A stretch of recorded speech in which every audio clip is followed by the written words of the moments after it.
This video is on using the HP prime calculator to calculate variance and standard deviation. We start by using the statistic 1var app. We press the start key and enter into D1 and D2 the information shown over here.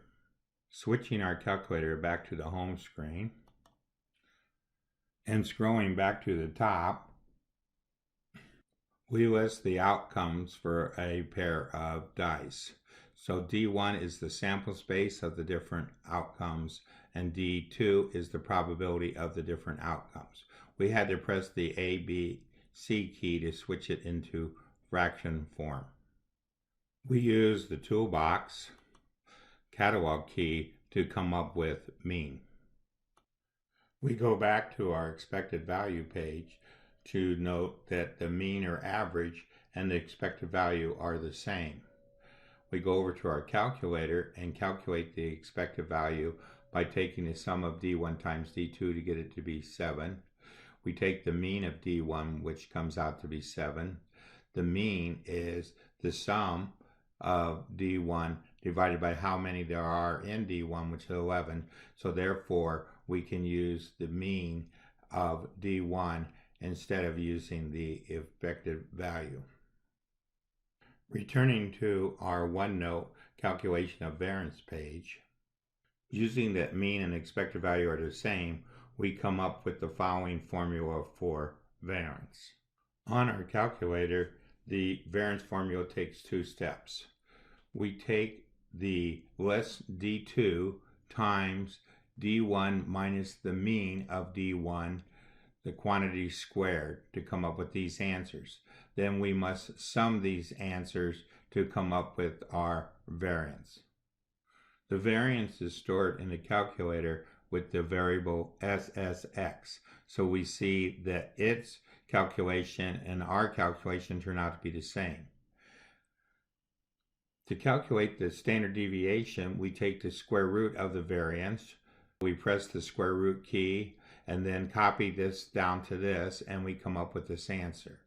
The calculator stores this as sigma x for the answer that we have right here. Let's take a quick look at the plot on our HP prime. We hit the SYMB key and make sure that we put in D2 into this label. Then we set up our plot and we press the plot key to see our graph. Leaving our graph of our histogram, we go back to the noon key, hit the stat button, scroll to see the variance and standard deviation. We have reset our calculator and entered in the data for a second application. We are using the Statistics 1var app. So when we hit start, it keeps our data that we have already entered in. We have entered in now D3 and D4. In this problem, we're just going to look at D1, D2, and D3. D3 is the occurrences of our outcomes for a quiz that had 10 different questions in it.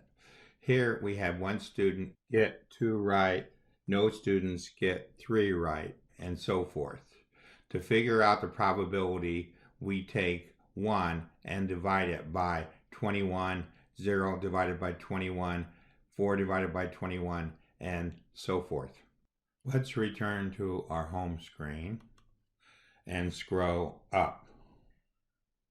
We echo back D1, D2, and D3. We have to use the A, B, C key to switch from decimals to our fraction. The weighted mean using D1 and D2 give us the same answer as our average, which we take D1 times D3 and divide by the total number of students taking the quiz, which was 21. So we end up with the same answer. When we go down here to use our formulas, we use the mean of D1, D2, the weighted mean of D1, D2 in our calculations.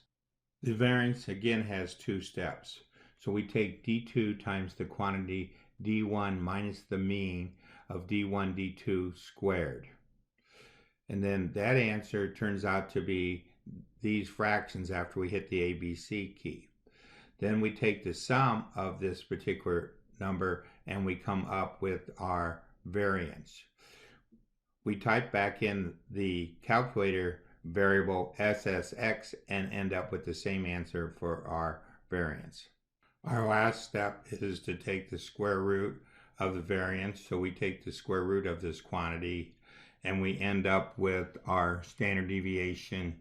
We type back in the calculator version variable to get its answer. We should mention that the calculator variable is found by looking at the shift and 9, and we see the sigma key. We have pressed the escape key to delete the 9 that we accidentally typed into the command area. We will end by taking a quick look at the histogram. So if we press the app key and then press start, we see that we have D1, D2, D3, and D4. If we hit the SYM button, we want to use D1 and D2. Then we press the shift plot to get our scale. So we want to go with a width of 1. We're going from 2 to 10, so we go from 1 to 11. One more and one less. We go from 1 to 12.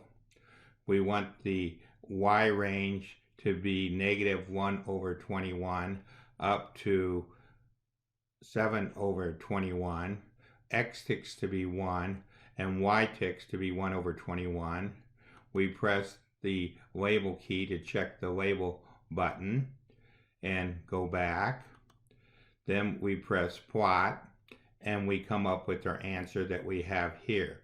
To set the medium to 7, we go to the mean, not the medium. We go to the menu, we go to, we put in 7.5, press enter. Then we have our check mark right above the mean right here at 7. This ends our video on manual calculations of variance and standard deviation.